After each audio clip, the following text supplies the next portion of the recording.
Hola, buen día. Estamos en un jueves cualquiera de febrero del 2020, en este caso en el capítulo número 6 de este ciclo que he denominado EMPA, Orígenes y sus protagonistas, y en este caso guitarrista, compositor, arreglador, Hugo Romero. Hugo, buen día. ¿Qué tal? Buen día, Máximo. ¿Todo Gracias por la bien? invitación. ¿Cómo? ¿Todo bien Todo bien. en Todo este día bien. Por suerte, lluvioso? todo bien.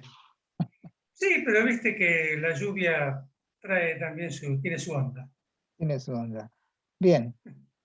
Para empezar a hablar de la historia, estaría bueno que comentes un poco cómo fue las primeras oídas que vos tuviste de la EMPA, a partir de qué personas, y me contabas en la previa que vos tuviste la cuestión de que empezaste a trabajar en la EMPA, digamos, sin ser planta oficial, digamos, ¿no? Claro, yo tenía un dúo con Daniel Vinelli. Daniel Vinelli, y además, digo, para tener así los personajes, ¿no? Eso por un lado. Después yo venía a estudiar con Manolo Juárez, eh, estudiaba armonía. Ujú. Eh, por otro lado, compartíamos, yo tenía sala de ensayo y éramos amigos de Raúl Carnota, y bueno, había todo un movimiento de músicos ahí. Hicimos en el 86, hicimos 87, 86, 86, hicimos una gira con Mederos, o sea, Ah, estábamos muy relacionados todos. Daniel me comenta en el 85 que había sido él convocado, junto con Mederos y estaba Manolo, que había sido uno de los ujú. principales aglutinadores, para formar el consejo académico y empezar a armar los planes de estudio un año antes. Ujú. Eso es en el 85. Después en el 86 ya se larga la escuela. Bueno, Estaban Salgán, Hugo Pierre, había un montón de músicos que formaron el consejo académico y después los músicos que integraron las diferentes materias. En ese momento se arma lo que sería como el ciclo medio, porque no había ciclo básico. se llamaba así ciclo medio en esa época. Sí, sí, no había ciclo medio. Y era en la etapa experimental, o sea, todos los que estaban ahí, la planta, fue armada por convocatoria. ¿Mm? Ujú. Convocatoria con una trayectoria en cada género. Claro. Entonces, digamos, se dio también que estaba en contacto, yo ya en un momento me dice, mira, te vamos a convocar probablemente a vos también, así que anda pensando. Y bueno, yo me interioricé ya de los trabajos que estaba haciendo Aníbal Arias, Ah, y de hecho un par de veces, dos, tres veces, Aníbal Arias no pudo ir a promocionar a la escuela en giras por el interior de la provincia. Y ahí fuimos con Manolo Juárez, con Mederos, con Vinelli. Eh, no recuerdo si fue Tabernizo o no, creo que Tabernizo tocaba con Manolo, me parece. ah, Y algún músico de jazz también. Y yo en ese momento hablaba de la cátedra de guitarra y en realidad lo que estaba haciendo era, comentaba lo que entendía que estaba haciendo Aníbal Arias y después Chocho Ruiz, claro. y yo hablaba de lo que yo podía aportar. Ah, Así que, digamos, no fue tan mentirosa la cosa. claro, claro. Así que bueno, eso habrá sido entre el 87 y 88, y ya a fin del 88 ya me convocan y entro a dar clases en el 89. Ujú. Bien. Eh, luego ¿Cómo sí, luego se veías, armó.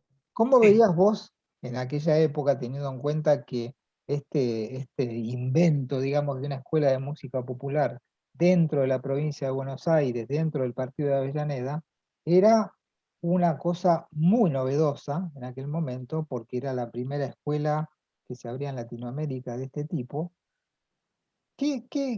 ¿Cómo la pensaban? ¿Cuál era el horizonte? Como vos bien dijiste, durante muchos años la escuela fue un proyecto piloto.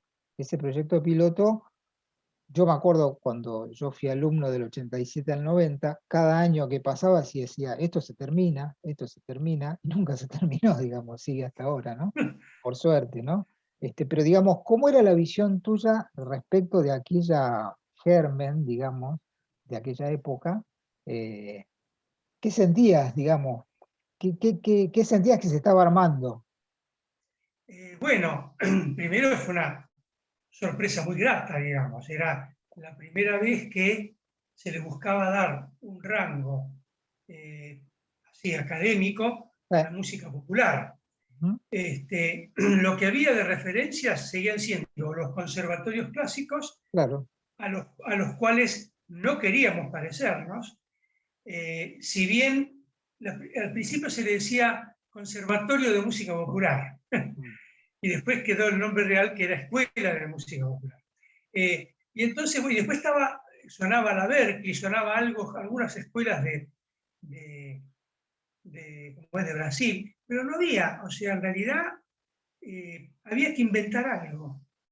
Y claro, yo recuerdo que traía esto mucho debate, un debate que creo que existía en esa época y todavía existe, era que íbamos a formar músicos populares, profesionales.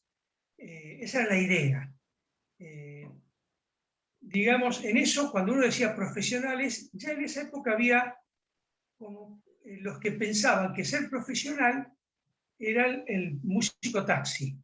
Y para mí claro, no, por ejemplo. Para mí, un claro, profesional es como un arquitecto profesional, un pintor es alguien que hace una profesión. claro, Y los otros pintaban mucho la música por la música misma. Yo hago música por la música misma. No me claro. importa si viene gente, si no viene gente, si intervengo en un sistema o no. Bueno, esa discusión creo que todavía hoy en día, después de muchos años, todavía en algunos aspectos se da. Ajá. Entonces, bueno, era mucho debate. Teníamos que, por un lado, hacer una introspección y sistematizar qué es lo que tocábamos. Entonces, Cosa nada fácil. cosa nada fácil. No. Eh, por lo pronto había que escribir, empezar a escribir, porque si no en el aire no podés. Había que escribir lo que uno hacía, como hizo Aníbal Arias. Ujú, Empezar a escribir, porque había mucha música escrita en realidad. Había partituras, algunas no, escritas, pero se empezaban a escribir y había arreglos que se usaban, arreglos de música que se tocaban en boliche, se tocaba en teatro, se tocaba en lo que sería también la música publicitaria. Es decir, había mucha música escrita. Pero claro, pero no no pensada pensaron, en claro. forma pedagógica, digamos, ¿no? No, eso es lo que Claro, había que sistematizar. O sea, había claro. que darle una gradualidad, había que ver cómo ir construyendo el conocimiento de ese género. Ujú, Había mucha observación de lo que hacíamos nosotros y buscar algún referente. Usábamos muchas cosas, las terminologías de la música en general, obviamente de la música clásica, sí, y también de lo que conocíamos ahí, los que no veníamos de jazz, conocíamos de la Berkeley ahí algo, ujú. y pispeábamos un poco, y los que venían de jazz ya tenían una cierta sistematización. Una estructura, por Bueno, lo menos, ya una hecha. estructura tenía. Claro. Acá todo lo que tenía que ver con lo rítmico tenía mucho que ver. Y bueno, y yo creo que fue un intercambio una experiencia muy importante de todos.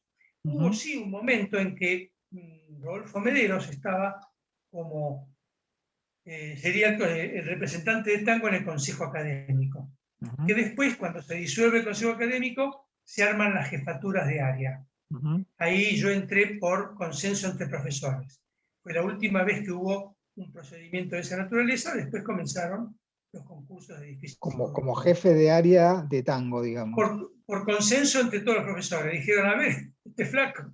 Y Vos. me conocían todos, y yo creo que nunca me planteé como jefe, sino como coordinador.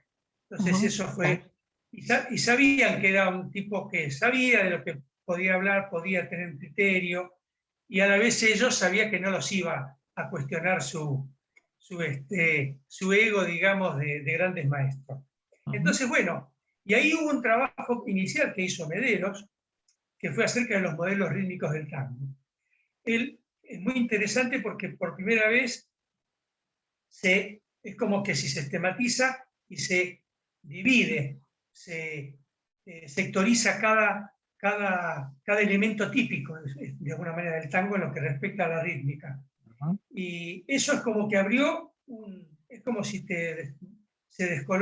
se abrió un velo y decís, Claro, claro, este es el camino.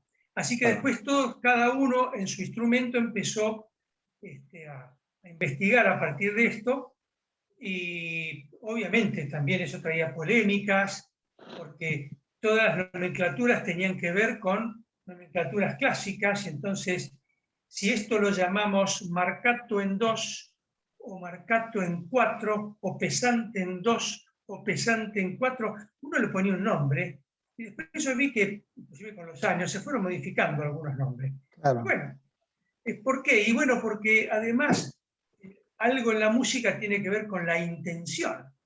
Entonces, cuando vos pones la claro, intención, lo que está escrito se modifica. claro, Y entonces, ahí ya el nombre que le pusiste puede no ser, sí, yo toqué un pesante, pero lo hice con más ataque. Entonces es un marcato. No, tampoco quise ser un marcato. Esa es la música real. En realidad, claro, la claro, claro. escritura es una aproximación a la música, pero no es la música. No, no, Entonces, no, no. bueno, yo creo que fue mucho debate, y creo que el debate siguió, siempre la escuela creció mucho en eso, Ujú. y bueno, fuimos armando los planes de estudio, obviamente comparándolo. Se necesitaba, después cuando ya se arman las jefaturas y teníamos que institucionalizar todo, tuvimos que tomar como modelo en los modelos de los conservatorios provinciales. Entonces ahí ya había como un marco que los tipos te ponían, que no Claro, estaba mal, estaba bien. De lo que vos ponías adentro, vos tenías que poner instrumento uno. Bueno, después lo que vos ponías adentro, ellos no cuestionaban ni sabían tampoco. claro. Entonces, lo que hacíamos es que las materias, digamos, la currícula, tuviera, y todo digamos, la sistematización, tuviera que ver con los planes de los conservatorios. Me hiciste Y acordar de bueno, una cosa cuando contabas esto de la sistematización que hizo Mederos de los grupos rítmicos, digamos, del tango, que eso él lo escribió y al Churrón, en algún momento de no me acuerdo qué época, me lo regala. Me dice, mira lo que escribió Mederos, qué bueno que está. Ya en los 90 era eso, bastante entrado en los 90. Y lo tengo ahí, escrito, dedicado por el Churrón, ¿viste? Una cosa claro, interesante que me parece resaltar en toda esta historia de la prehistoria, digamos, de la escuela, que ya lo hemos hablado con otros colegas y compañeros, es que la escuela se crea a partir de que los tipos que empiezan a dar clases son músicos profesionales, son músicos de trabajo artístico, profesional, con giras, con discos, que quizás muchos de ellos, a lo mejor, eh, nunca dieron clases o no estaban acostumbrados a la pedagogía o al alumno que no sabe. Entonces me parece también toda una experiencia para todos ustedes en aquella época de decir, bueno, ¿cómo enseñamos? ¿O cómo se enseña esto? ¿No? mirá, en mi caso yo venía de familia de docentes, Ah, de docentes no de música, pero docentes de sí, sí, artes plásticas, sí. y estaba casado con una docente de artes plásticas, y la madre Ujú. también era, Ah, y yo venía trabajando a nivel enseñanza hacía más de 20 años, 20 y pico de años. ah, Entonces, en la enseñanza privada. claro, claro. Entonces, estaba acostumbrado a escuchar la palabra planificación, objetivos, didáctica, cómo enseño algo, cómo le doy una graduación, digamos, para que se desarrolle en el tiempo, cómo divido lo que puede ser, digamos, los contenidos en lo que puede ser ejercitaciones, obras, estudios. Es decir, todo eso a mí me sonaba. Era un Pero caso medio particular el tuyo, en un caso convengamos. particular, Ok, en un caso particular. claro. En algunos otros que estudiaron con maestros, también, o sea, Mederos, Vinelli, tenían idea también, no es que eran... Manolo Juárez también tenía mucha idea por Sí, sí, sí, enseñar, sí, si sí, bien no estábamos como homologados a lo que, al claro, esquema que caía de arriba de la Dirección General de Escuela. claro. Siempre salían con cosas que nosotros decíamos, ¿de qué están hablando? O nos parecía como obvio, ¿entendés? Yo recuerdo también una época cuando dijeron, hay que enseñar armonía. Dijimos, sí, ya la enseñamos de principio, enseñamos siempre armonía, por lo Claro, menos aplicada en el instrumento. claro. O sea que, pero es verdad que también a veces han caído en concursos docentes, gente que eran buenos músicos, pero después enseñando eran malos. O sea, y algunos los pudimos reencauzar, fueron abiertos a entender que tenían que mejorar, no eran, porque había muchas cosas del enciclopedismo. Yo vengo, doy mi clase magistral y me voy, ya está. Y eso no es así. Y Y además que algunos ni siquiera... enseñar, perdón, ¿no? Enseñar a un tipo que te dice no entiendo, tenés que tener toda una pedagogía y como varias tramas para poder explicarle al tipo lo que es un marcato, por ejemplo, ¿no? Sí, pero además también tener la humildad de decir, perdón, ¿yo estoy explicando bien? Claro, claro, ¿Se me claro, entiende lo totalmente. que digo? Claro. O sea, si yo, vuelvo a repetir, si le explicás a uno que recién empieza lo que es un círculo de quintas, va a calculo cuenta con los dedos, ¿viste? Claro. Si eso se lo explicás a uno, como un curso ya de, hablar del círculo de quintas como ejercitación, a alguien que ya es músico y que ya toca, es distinto. Es Y distinto. algunos se plantaban desde un lugar, no muchos, pero algunos digo, que ellos habían aprendido, pensá que la mayoría había aprendido viendo otros músicos por intercambio. Claro, claro, Es claro. otra Transmisión cosa, oral, digamos, era. era transmisión oral prácticamente. Claro, claro.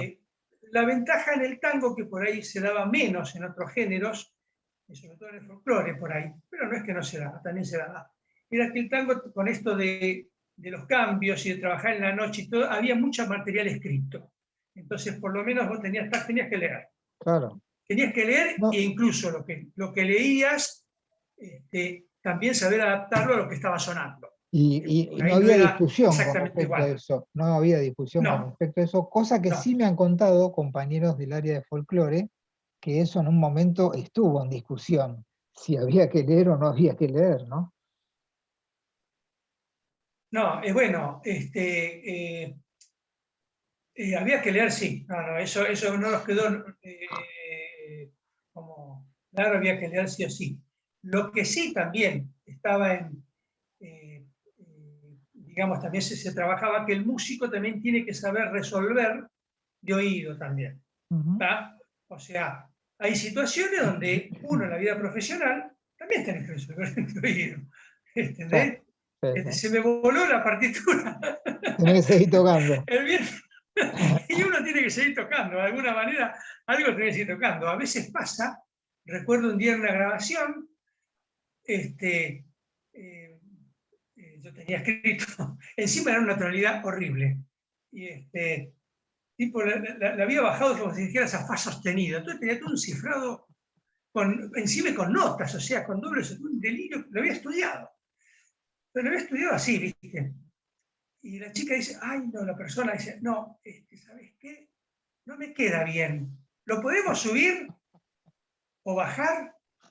Ay, Y, Dios. yo, y ya en un principio, leer y transportar ahí ya No, me no, no, no. molestaba. No, no, es Entonces, tremendo. lo había estudiado, que era más o menos, hice una especie de mezcla de oreja con alguna cosa que pude enganchar leyendo. Bueno, eso, de alguna manera, eso hizo que todos empezáramos a ejercitar, transportar de oído. Primero Claro. transportás por el papel y después decís, bueno, ahora transportarlo, tocar, el tema Por está en grados, mí, por por grados, grado, claro. sí, tocarlo. Yo había temas que los hacía, porque algunas cosas a veces se puede transportar con digitación, Claro, claro, fenómeno. Pero claro. a veces otras no, ya tenés que Otras empezar a no. hacer salto, ya no, tenés que armar de otra manera. Claro, Entonces, claro. bueno, el tema era que el tema lo ejercitaban sin escribirlo, digo, no lo escribas, toca el Ujú, mismo acompañamiento, el mismo arreglo, tocalo en otra tonalidad. ujú. ¿Entendés?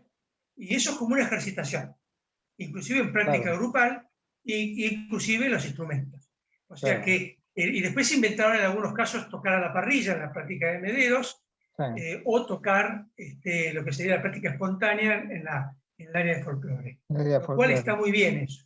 Sí, Hubo, por ejemplo, también, lo que vos decías de si se lee, hubo concursos de folclore donde determinado músico muy bueno no entró porque no tenía conocimientos de lectoescritura. Se claro. presentó y cuando le dijeron, bueno, a ver, ¿podés tocar esto? No. Bueno, y Qué qué sé tremendo. yo, era tremendo también eso, Lo que pasa es pero que contémosle a la gente más joven que cuando nosotros éramos jóvenes, en la década del 70, ponerle en la década del 80, la cuestión de la lectoescritura, por una influencia, yo creo, del rock, estaba en franca discusión, digamos. Yo, por ejemplo, estudié con un profesor conocido de aquella época, que cuando yo le propuse a él que me enseñara a leer música, porque yo no sabía leer música, me dijo, no, no, eso te va a coartar la creatividad y no, vos ya tocás fenómeno. Y yo le insistía hasta que me dijo, bueno, mira, más o menos las corcheas son así.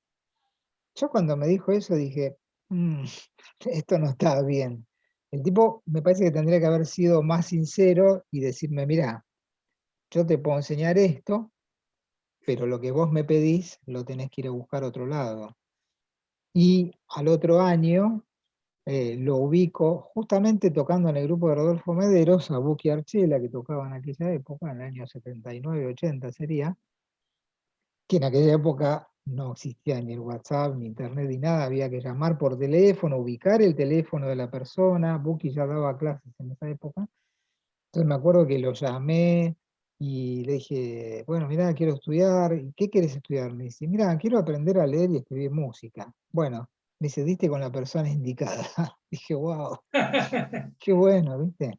Pero estaba en franca discusión esa situación, que yo creo que gracias sí, a la escuela, gracias a la creación de la escuela, se empezó a romper eso, digamos, como que la parte de la lectoescritura, los pibes que entraban a la escuela en aquella época como yo, y después, históricamente, ya ni siquiera se discute eso, pero en aquella época, cuando nosotros éramos jóvenes, estaba en discusión y había toda una corriente de gente que te decía, no, la música se toca y no se escribe, digamos, ¿no? bueno, claro que también hay, no solo, vos decías, por ahí si tú mencionas el folclore, pero también en el tango también se da músicos orejeros que no Sí, son, tienen una idea de cifrado y nada más, o sea, ah, no son músicos que puedan sesionar, por claro, ejemplo. claro, claro. Eh, eh, Hay músicos, yo recuerdo, a veces por ahí me voy, no importa, pero No, no, no, está bueno, está bueno. recuerdo Ciro Pérez, que era guitarrista de Grela y de Citarrosa. Era una especie como de Roberto Grela uruguayo, digamos, y Ah, tocaba con de Roberto Grela. Él sabía algo de cifrado y nada más. ah. Y tocaba, y nunca tocaba dos veces la misma cosa. Ah, era un zapador Pero el claro, tipo. era un zapador, Eh, totalmente. Entonces, cuando grabó un disco con Roberto Pedreira en París, un gran músico amigo, que fue alumno también, y es claro, no es lo mismo hacer que vos estés tocando y hacer una quinta bemol en el bajo que una quinta justa en el bajo. O no. sea, que el otro esté tocando en relación a eso. Entonces, o que agregues acordes y bueno, eso lo hacía todo el tiempo.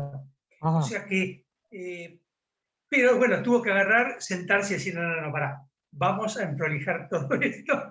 Y tuvieron que ponerse de acuerdo y tuvo que ponerse a tocar más o menos lo que la guía que tenía. claro. Entonces, yo creo que hay una música real, en la música popular se tocaba sin partituras, en muchos casos. Ujú, Las sí, partituras, voy a estudiar clásico y ya sabías que tenías que empezar a leer, punto, no había discusión con eso. claro. Entonces, como que, y el rock era una música popular también, que era lo que era venía mucha gente de tocar así intuitivamente, agarrabas una guitarra, sobre todo el Sí, sí. instrumento más proclive a eso, Claro, después claro. el piano también. Ah, Y entonces, claro, como que hacían digamos, ya hacían música de oreja. Entonces, claro. pero si vos agarrás el desarrollo del rock y agarrás los exponentes de más crecimiento del rock, aún desde los bluseros hasta el rock sinfónico, te puedo asegurar que escribían y conocían música todos. ¿Mm? Y digamos, cuando uno Este, escucha bandas como Yes, Genesis, Gentle Giant y todas esas bandas, los que tocaban esos muchachos era tremendo. Lo que era ensayaban tremendo. eran tremendo y que calculo que lo que sabrían de música era tremendo. Sí, sí, No, totalmente. no eran tres tonos, digamos, no eran tres acordes que No, tocaban, eran unos bueno, hiperdesarrollos tremendos. bueno, lo que sí hubo un punto en discusión que todavía sigue en la escuela, justamente con lo que dijiste del rock, es el prejuicio hacia el rock. Ah, Un prejuicio que yo considero que en parte es lógico, porque no el prejuicio de decir poner rock y se van a venir todos a falopear, claro, claro. porque en realidad después la falopa y hemos descubierto que muchas sustancias no dependen de los géneros, digamos. Están en todas Este, partes. Están en todas partes. Sí, Entonces, sí, no es ese el tema. Sí, el concepto de desborde que trae el rock aparejado con el concepto de lo contrario a todo lo que pueda ser académico. Pero claro. yo creo que también eso, después también, hoy en día ya no sería discutible. Se podían haber hecho propuestos cátedras posgrado, obviamente con un perfil, Sí, tipo, hay muchos músicos de rock, pasando desde el Pollo Raffo hasta mismo músicos de blues, Botafogo, hasta músicos que utilizan perfectamente explicaciones musicales que son similares a las nuestras, claro. pero ya como curso posgrado, o sea, no para que primero del básico estemos tocando rasguña las piedras, no. Parece que eso no. Pero yo no sé, yo no estoy en contra, tal vez, de que haya una cátedra, un posgrado, que pudiera tener que ver con lo mejor, una síntesis o lo mejor del rock. Eso estuvo en discusión en algún momento, en alguna época de la escuela y nunca se llegó a nada, digamos, ¿no? No. No, porque digamos, en principio cuando se cuestionaba desde el punto de vista nacionalista, eh, decir, bueno, no había escuelas había clásicas y lo que era la Berkeley, no había escuelas de tango y Claro, folclore. Entonces, eso era claro. lo principal. Después el jazz se tomó como algo ya como música clásica, por decir así, Ah, popular. Como sí, si tomamos lo de la música, digamos, popular, lo que más tuvo desarrollo también sinfónico y entonces lo puedes tomar como algo, música universal, ajá. también se entró. Pero el rock yo creo que tuvo así un poquito de contra, un poco de prejuicio también, y de no buscarle Un contexto, un contexto exactamente. claro. Che, Hugo, ¿qué materias vos diste en tu historia en la EMPA? Y di guitarra tango, después hice el taller de guitarra tango, porque Ah, en ese momento enseñábamos tango Aníbal Arias, Chocho Ruiz y yo. ujú, Eh, Aníbal Arias y Chocho trabajaban prácticamente repertorio, sí. un excelente trabajo Un en todos repertorio estilos, solista más que nada, ¿no? Un repertorio repertorio solista, solista, claro. con algún tipo de acompañamiento dado. Ah, Pero el acompañamiento dado era un poco como, se podría decir, limitado tal vez. ah, Era como más básico. ujú, No lo fue desarrollando como si fue desarrollando las obras. Las obras sí tenían una gradualidad muy buena, en general muy bien hecha, ajá, pero no pasó eso con los arreglos.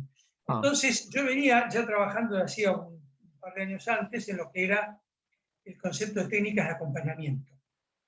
Y había armado, y ahí entonces termino armando el taller de guitarra tango. ¿Por qué hice taller en un momento? Porque lo puse como materia general.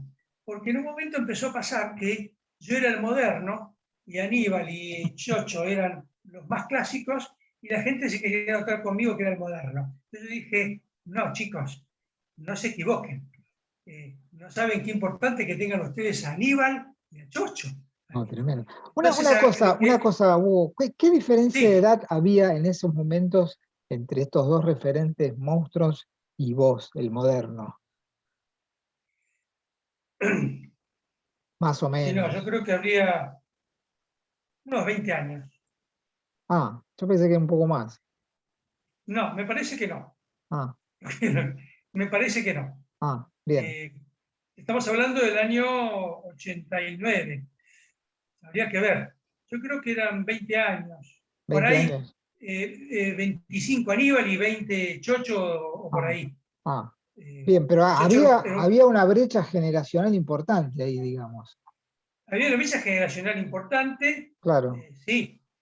Yo me acuerdo, ¿sabes por Imagina, qué? ¿Sabes por qué te digo? Porque cuando yo lo tuve a Aníbal de profe de Historia del Tango, en el año 87, y todos le decíamos el viejo, todos. sí, Siempre pero fue el pensá viejo que Arias. vos, sí, Y Aníbal en esa época tendría mi edad actual, seguramente. Tendría claro, 60 aprendí años que, o menos quizá de 60. mira, yo calculo de cuánto. Yo calculo que Aníbal andaría por los 60 en esa época. Sí, 60 o 65 me parece, por ahí. Por eso No te sé digo, yo si andaba más, ¿eh? en los 30 y 35. Ah, No, por eso te digo 20 años. ah, Puede ser 20 y 25 o 15 y 20, hablando de bien. Chocho y de Aníbal. Lo que pasa, disculpame, don amigo, la otra vez, un tema que no tiene nada que ver, pero otra vez alguien de una edad veinteañero Eh, dice sí, porque no sé, era por un tema X que no importa, dice sí, porque es para una persona mayor. Entonces yo voy, averiguo esto, es para una persona mayor. Entonces digo, no, pasa que, entonces, digo, no, perdona, ¿Qué es ¿qué una es para vos persona? una persona mayor? Y unos 40 años, me dijo. Uy, nos mató. Nos mató. Nos mató, o sea, esta Nosotros persona tenía somos, 25, nosotros somos de la tercera edad o la cuarta. o sea, a ver, caigamos en tierra, querido. Claro, claro, claro. Yo tengo 67. Ujú. Entonces, bueno, pero yo recuerdo que la diferencia, sí, era una diferencia, calculo yo, de unos 15 años, entre 15 y 20 años. Sí. Y esa era una marcada diferencia en esa época. Era mucha. Claro, a ver, un tipo, sí, yo creo que siempre, recién cuando entra, ya un tipo de 50, a uno de 60 ya estábamos, pero vos agarrás a un treintañero y una persona de 50, y ya es medio, ya lo ves más como, Sí, ya como más jovato, es así. sí, Es sí, así. sí, sí. Entonces, festejá que ya estás en la tercera edad, comienzo de la tercera edad.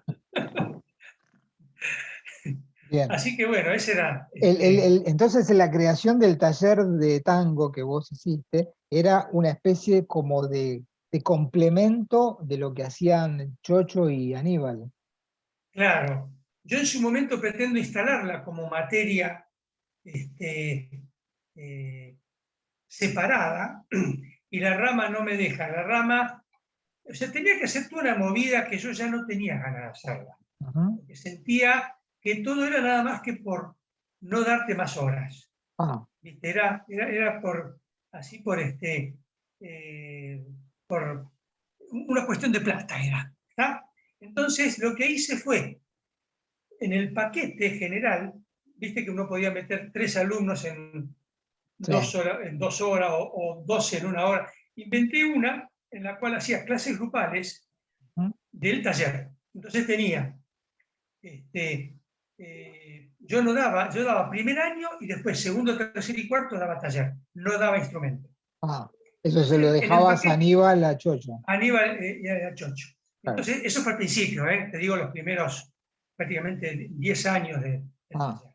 un montón. Después, sí, a partir del año 2000 más o menos, o 2005 ya con Javier Cohen ya estaba como jefe de área y establecen que se suprime, o sea, se unifica todo. O sea Ah, que lo que era taller era contenido dentro de lo que era lo que era la materia guitarra tango. Lo que pasa es que ya a esa altura ya había nuevos profesores que Claro, ya tenían todos el manejo de las dos cosas, y Aníbal y Chocho ya tenían menos horas, digamos. claro. Entonces, hoy en día ya está claramente que ya no existió más el taller. ¿Vos diste práctica también? Claro, cuando Claro, fallece Alchurrón, yo tomo la práctica que había sido primero de Trípodi y la después de práctica Rodolfo, después de claro, Alchurrón, claro, que claro. era la práctica 1 de tango, Ah, o sea, de segundo año. el segundo año, claro. Después, y en un momento, ¿qué pasa? Un día viene, la escuela fue creciendo, el número de gente, en todo, ¿viste? Sí. Entonces, un día viene Orlando Trípodi y me dice, Hugo, hace algo. Le habían caído como 15 guitarristas. Entonces él tenía en su práctica, Qué bueno. tenía lo que era la guitarra eléctrica y suponete una guitarra criolla. Entonces tenía dos guitarristas, se turnaban. Un día le cayeron 15 guitarristas ¿Qué hago con esto? para práctica grupal y me dice, ¿qué hago con esto? Claro, Entonces, recuerdo que ahí dije, bueno, voy a armar una práctica grupal con guitarras. claro. Primero, es decir, no es que la práctica no era el cuarteto de guitarras, no, no, no. Era una práctica donde no, era sin piano. O sea, era Sí, sí, sí, bandoneón, instrumento de viento, bajo y guitarras, claro, y cantante. O sea, ¿por qué no metía piano? Porque el piano no se puede agrupar. Y el piano claro, generalmente morfa mucho las guitarras criollas, se las claro, come. claro. Sí, sí, sí, Entonces, sí. en ese momento lo organicé así. Pero después se fueron con más docentes que se asignaron, más grupos de práctica, se fue ordenando eso y después se terminó armando el cuarteto de guitarras, y eso también, digamos, como que descentralizó el tema de las guitarras en las prácticas. Y eso se descongestionó, ¿va? Pero hubo un Ay, ay, momento en que fue tremendo. me hiciste acordar una cosa que en un momento de la escuela, no me acuerdo cuándo fue, que Aníbal organizó una orquesta de guitarras, ¿te acordás? Sí, sí, sí, sí, sí. Creo que se llamaban las guitarras de Aníbal Arias o así, algo así, Sí, sí, sí. que eran como Sí, 20 sí, violeros. sí, sí, o más también, ¿eh? Tenía armados los cuatro, como grupo de cuarteto de guitarra en cuatro niveles, digamos, en cuatro secciones. Ya Claro, tenía las que hacían melodía, las que duplicaban la melodía, las que hacían intervalo y las que hacían ritmo. claro. Y Sí, sí, así me acuerdo de esa experiencia. estaba bueno, o sea, la verdad que Sí, Aníbal era un patriota ahí, que hizo lo tremendo. que trabajó, era un trabajador de la música. Era un tipo que eh, se puso a escribir ya de grande. El grande, claro. Sí, sí, sí. Este, y él también era una persona que no tocaba lo mismo nunca, tampoco. Y me decía ahí, pero yo tenía que decidirme y al final terminaba poniendo eso. Después él, cuando tocaba su versión, tocaba otra cosa. Claro, Pero claro. justamente el mayor problema era definir cómo escribirlo y definir, digamos, qué tocar, o sea, el arreglo, que nunca es igual, definirlo de una manera, para poder ya Enseñarlo de esa forma. enseñarlo, ¿no? Enseñarlo Claro, de esa forma. Yo creo que claro. hicieron un trabajo ciclopio. Yo nunca lo vi como una competencia para nada. Había sido una competencia en lo que eran los estilos, mucho entre Chocho y, Y porque y eran Aníbal. dos figurones, digamos, ¿no? Sí, claro. Y estaba el tema, sí. Chocho venía de tocar jazz, entonces hacía Claro. otro, y guitarra eléctrica. Venía de tener una formación más contemporánea en la guitarra. Ujú. Entonces metía cosas de Villalobos, de jazz, de Oscar Peterson, de guitarras ¿cómo se llama? Bueno, guitarristas no de Wes Montgomery, no, pero de guitarristas de jazz así clásicos, de Ajá. Joe Pass, Ah, porque metía el bajo, le hacía muchas cosas con bajo continuo, ah, como hacía Joe Pass también. claro, Y entonces claro. trabajaba mucho eso. ¿Qué pasaba también? Es más, la disputa entre estos dos profesores, de alguna manera disputas que era una disputa light, se puede decir. Claro, claro, claro. Fue hasta motivo de resolución del concurso de jefes de área tango. Ah, ¿por qué? ¿Por qué? Porque tuvieron que, bueno, en un momento de ese concurso donde participaron Javier Cohen y Claudio Moller, Ajá. había que traer, venían bien zafando los dos fenómenos, y la verdad que el nivel fue bueno, estaban preparados los dos bien. Y en un momento dado había que proponer algo, y me pidieron a mí que algo concreto, porque hacían muchas preguntas relacionadas más con lo que es el cargo de jefe de área, la función de coordinador, un poco lo que la bajada de línea de la rama. Pero faltaba algo de específico. Y yo digo, bueno, mira, había que hacer algo que es, ¿qué pasaría si en el repertorio el profesor Chocho trae un tema, Aníbal Heredia trae otro tema? Es más, creo que lo nombré, creo que era Balada para un Loco, y lo dije, Balada para un Loco, y uno propone sacarlo y el otro propone dejar el tema. ¿Cómo pensás que habría que resolver esa situación? Y bueno, ahí se dio de que uno resolvió muy bien porque se abocó a qué era lo importante para el alumno, Claro. qué era lo que había que resolver, porque el más importante es el alumno. Y el otro se quedó más viendo cómo resolver el entuerto entre dos personas que no se iban, no era fácil de resolver. Y creo que ese fue un punto que definió la situación, El digamos, de concurso. quien a cargo de concurso. Es así. ¿Cuántos años vos estuviste a cargo de esa coordinación del área? 10 años. 10 años. No, perdón. Sí, 9 o 10 años. ¿Cómo fue la relación con tus compañeros en cuanto a la relación, en cuanto a la cuestión de que por ahí el tanguero, vos eras un tanguero más moderno, digamos, dada tu edad de aquella época? ¿Cómo era la relación con la gente que era más grande que vos y que por ahí tenía un concepto más, llamémosle, tradicional o conservador del género? En general, digamos, la mayoría ya tenían un concepto clásico y moderno. Ah, Ya no eran, no tan tradicional. bien. Un Aníbal era el que en sí era el que era más clásico tradicional. Sí. ¿Ah? Él respetaba a Piazzolla y lo que vino después hasta el 46 o 50. Ya cuando vienen los textos ya le parecía rock and roll. Entonces, bueno, claro. Entonces, ya todos los demás, ¿qué podía decir Mederos? ¿Qué podía No, decir no, no. Vinelli? Ninguno. ¿Qué podía decir a Trípodi? Le gustaba Oscar Peterson y metía en los arreglos cosas de jazz de Ah, Oscar Peterson. ah. Metía unas síncopas ahí buenísimas. La mayoría ya eran todos ya,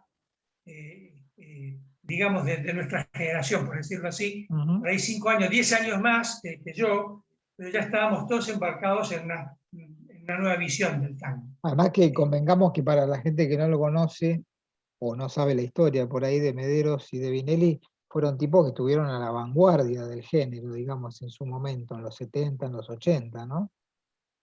Totalmente. Vinelli tocaba con el grupo Alas, que hacían rock sinfónico, Con Gustavo y Moreto a la cabeza. tocaba, claro, y tocaban con grupos de jazz también. Sí, Mederos también. Mederos sí. estaban más en la música contemporánea. O sea que metían hasta batería, guitarra eléctrica, todo ya, no tenían prejuicio de esa naturaleza. No tenían, si bien no se identificaban con el rock, no eran Pero rockeros, estaban muy cercanos, pero digamos. se respetaba el rock sinfónico en ese momento. Sí, sí, sí. Bueno, yo me acuerdo, te comentaba de Buque Archela cuando yo lo vi tocando con Rodolfo Mederos, que no me acuerdo si se llamaba, no se llamaba Generación Cero. Generación Cero fue el grupo anterior. Pero cuando yo vi el quinteto de Mederos en ese año, que debe haber sido el 79-80, en el auditorio de Casa América, que quedaba ahí en la Avenida de Mayo y la 9 de Julio, yo me quedé totalmente impactado de la música porque era una música muy novedosa. El tipo estaba dando una vuelta de página a la música argentina, incluyendo bajo, batería, que era toda una cuestión bastante novedosa, porque incluso las experiencias que había tenido Piazzolla no habían sido del todo felices con el tema de la batería especialmente, ¿no? Y la No, música de no. Rodolfo Mederos en ese momento era muy de avanzada, muy de avanzada. Y el dúo que tenía Vinelli con vos también hacían una música muy loca para la época. Totalmente. Sí, éramos dúos. Cuando nosotros armamos, el último dúo que había habido, así con referencia, era Federico Grela. Después que salimos nosotros, sí aparecieron otros dúos. Incluso apareció, viste, como es, bueno, apareció después, rearmaron cosas Aníbal Arias con Monte, Ah, salió sí, el grupo de, ¿cómo se llama? Del Negro Domínguez con sí. ay, no me sale el bandoneonista, en alemán no me ayuda a veces. Salieron varios dúos a tocar, pero en ese el dúo con Vinelli fue muy novedoso cuando salimos en el 85, por ahí 86. Yo me O acuerdo de sea haberlos que, visto en Ollantay Tambo. claro, inauguramos y Ah, habíamos inaugurado la trastienda junto con Mederos, ah, mira, el local La Trastienda en la época de la dictadura. mira. Así que era, era muy piola, muy piola. O sea, desde Eh, ese hubo- punto de vista no tuve problemas con los profesores. bien. No. ¿Hasta cuándo terminó tu trabajo en la EMPA? Y yo terminé como jefe de área, ya te dije, creo que en el 89, y como profesor en el 2015. Ah, Me jubilé en el 2015 y después ayudé hasta hoy en día con la cooperadora. ah, Pero como seguiste en profesor, contacto. totalmente, sí, sí, sí. Ayudo a Bien. estos músicos que no saben nada, ¿viste? Que son así informales, Son hippies, son lo que hippies. era estos hippies, lo que es hacer un acta, lo que es hacer un libro de tesorería. Así que bueno, Otro, pero ya otro de los aprendiendo. proyectos, ahora que vos hablás desde la EMPA, digamos, desde afuera, pero estando en contacto, otro de los proyectos que nos juntó a nosotros, me acuerdo, y a Marina Rama y a Chocho Ruiz fue Amigos de la EMPA, ¿te acordás? Que fue una Amigos de organización la EMPA, sí, sí, fue en un que momento así tuvo, de, que tuvo un movimiento interesante en aquella época. sí, porque de alguna manera decidimos hacer eso debido al conflicto que había en Cooperadora con Ujú, el viejo centro de estudiantes. sí, Conflicto innecesario, pero bueno, al existir, nosotros vamos a una asociación de amigos, que es una asociación civil, y podíamos recibir donaciones y podíamos sí, organizar. Y en su momento tuvimos como 140 socios, digamos. bien. Este, Después eso, cuando de alguna manera se modificó y la cooperadora volvió de vuelta a cumplir su función, eh, se disolvió, dejamos de tener sentido. Pero hicimos cosas muy piolas. Interesantes. Sí, sí, sí, sí. Y una pregunta que me parece que es crucial en todo esto es, vos que viviste, digamos, prácticamente desde adentro la creación de la escuela y después como profesor ya en el 89, ¿cómo ves en perspectiva hoy de aquella cosa mínima, que éramos muy pocos alumnos y muy pocos profes, a esto con el edificio nuevo, con la cantidad de alumnos que hay, con la cantidad inmensa de profesores nuevos que han entrado en los últimos años? ¿Ves que el proyecto ha crecido, ha cambiado? Eh, ¿qué análisis haces, por ejemplo, de eso? Uf, ¿O cuál es tu opinión, casi. digamos? No muy larga, por Eso, favor. no, no, por eso trato de hacer síntesis. En principio la escuela creció, Sí, creció y en principio digo para bien. sí, Hubo muchos debates. Yo, como ya me conoce todo el mundo y siempre hablo con las cosas, llamo las cosas por su nombre. Hubo debates dentro de las áreas, hubo debates dentro de respecto de lo que era el área de formación docente, respecto de la carrera de instrumentista, o el profesorado, o el ciclo básico. Yo creo que está bien todo y todo debería ser y tiene que ser armonioso. Ha habido conflictos sectoriales, a veces se los resolvió bien, a veces no se los resolvió bien y a veces no se los resolvió, o sea, persisten. Persisten, tal cual. Persisten. Sí, sí, tal cual. Entonces, no soy de los que tiran, de los que hacen separatismo, para nada. Creo de que cada área cumple una función, el área de magisterio cumple una función, el magisterio ahora van a decir que formación docente está bien, el Sí. magisterio o el profesorado cumple una función y puede ser mejorable, sobre todo en lo que tiene que ver con la formación, que se cuestionó mucho, el tema de la formación como músico del profesor. Sí. Es perfectible totalmente. Sí. También es perfectible la carrera de instrumentista, que aunque se fue modificando para bien, un montón, pero a veces tiene también sus temas organizativos o de funcionamiento que son complicados. Sí. El ciclo básico, si bien la crítica es que creció mucho en relación al ciclo superior, yo creo también que todo eso se dio muchas veces por acción de algunos, pero también por omisión de otros. Claro. A veces se dice, no, el director tendría que ser un genio de la música. Digo, sí, pero ¿sabes qué? El genio de la música no le interesa ser director. No. Necesitamos un buen gestor administrativo y un buen funcionamiento de todo el equipo directivo. Porque para eso hay regentes, jefes de área, secretarios, hay todo el equipo docente, consejo académico. Bueno, ahora, si eso es todo, se sacan todo, se rasguñan toda la cara, no sirve. No va a funcionar nunca nada. Por más que esté arriba, estuviera, ¿cómo se llama?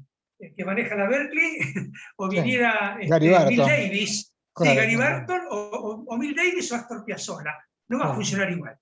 O sea, digo, las cosas tienen que ser a partir de consensos y de acuerdos. Y cada uno tiene que estar dispuesto siempre a ceder algo en beneficio de un conjunto. Eso tiene que ser así. Y en un sistema docente al cual yo estoy de acuerdo que estemos, muchas veces se dio la otra discusión. ¿Por qué estamos en un sistema docente que es muy acartonado en algunas cosas? Y bueno, pero el sistema, podríamos ser dependientes de una universidad. El famoso dicho, cola de león o cabeza de ratón, qué sé yo. Pero lo que sí sabemos que las condiciones de trabajo son mejores como docente de terciario que como docente universitario. Y todo lo otro sería, tendríamos más autonomía, es verdad. Es verdad. Pero el sistema no está acorde a lo que nosotros creemos. La escuela, no convengamos una cosa también, me parece que la escuela logró una autonomía, te diría, única. Bastante.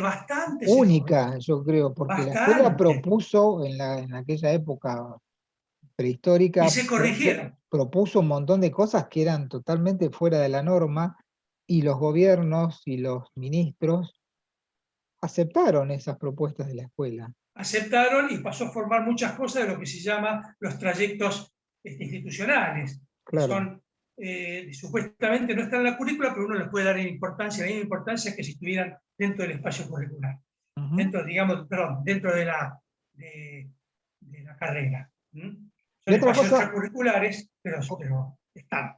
Otra cosa que me pareció siempre muy importante es que la escuela nos dio espacio a los egresados al hecho de poder concursar y poder trabajar desde los dos lados de la silla, digamos, ¿no?